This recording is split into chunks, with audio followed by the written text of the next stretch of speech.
So another 10 mistakes.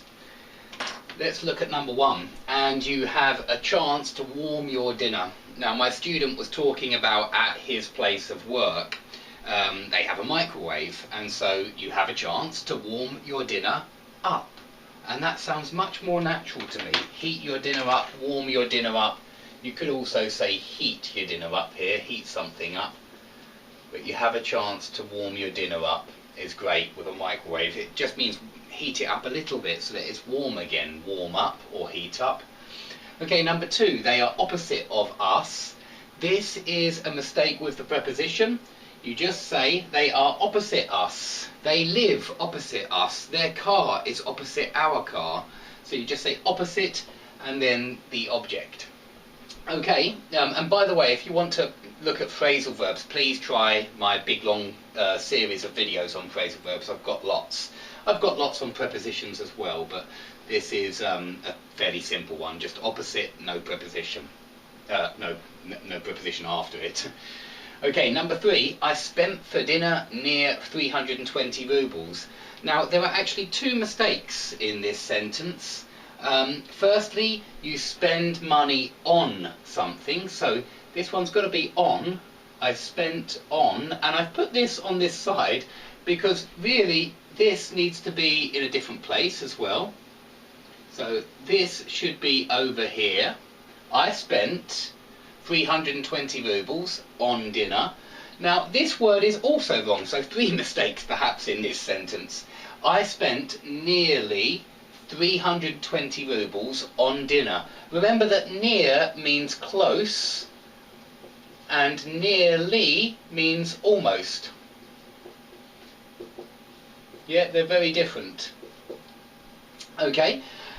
Number 4, it's allowed to smoke on this terrace. No, that's not how we say it. We say something very different. We don't say it's allowed to smoke, certainly not. We say smoking is allowed on this terrace. Okay? Let's try and get that in over here, perhaps on the bottom. Smoking is allowed on this terrace. That sounds much more English then. Smoking is allowed on this terrace. Okay, number 5. This is an adverb adjective mistake.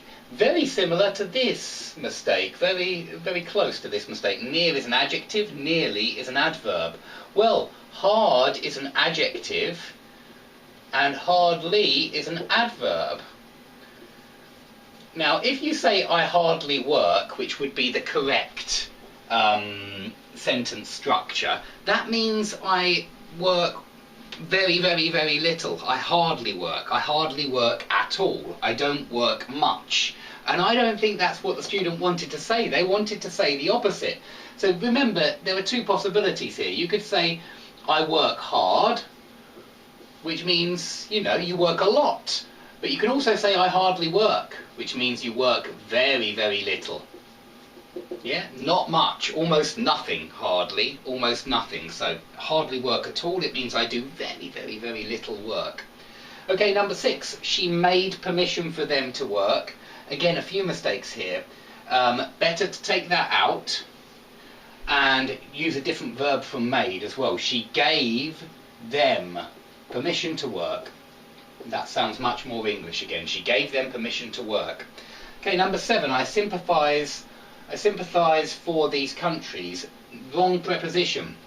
I hope that you can feel even that we say I sympathise with these countries. Okay, and number 8, they are wanting to get more business. Not with want, please. Don't use present continuous or past continuous or present perfect continuous. Don't use continuous with want. This is a stative verb, want, or state verb. Sometimes we call them state verbs, sometimes we call them stative verbs. Please try my videos on tenses to understand what state verbs are. They're just verbs which can't be used in continuous tenses because they describe a state. They're very often thinking or mental events like believe, understand, know, like, love, hate. And you just mustn't use them in continuous tenses. It does make using English tenses much easier if you know what state verbs are. So if you want to be good at tenses, Learn your state verbs. They want to get more business. No, don't use it in continuous, even though it's happening now. Just use it in simple. Okay, number 9, in the final of the episode. No, not in and not final. At the end of the episode sounds much better. At the end of the episode. Okay? And we only say in the end when we mean eventually.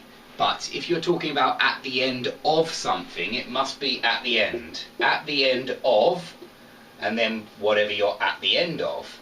But in the end, we arrived home. In the end, we had dinner. So in the end is very different from at the end, really. At the end of something, at the end of the lesson, at the end of the class. Last one, number 10. When I write, I don't have these mistakes. Wrong collocation. We don't have mistakes. We always, and I hope you know this by now, we always make mistakes. Everybody often makes mistakes. So please try not to make these mistakes in future if you are making any of them. If you have any questions about these mistakes, please write them under the video, and if you have spotted any mistakes which I've made, please write them under the video too. I'm not perfect, in fact far from it, and I make a lot of mistakes. So thanks for watching, and I hope to see you all soon.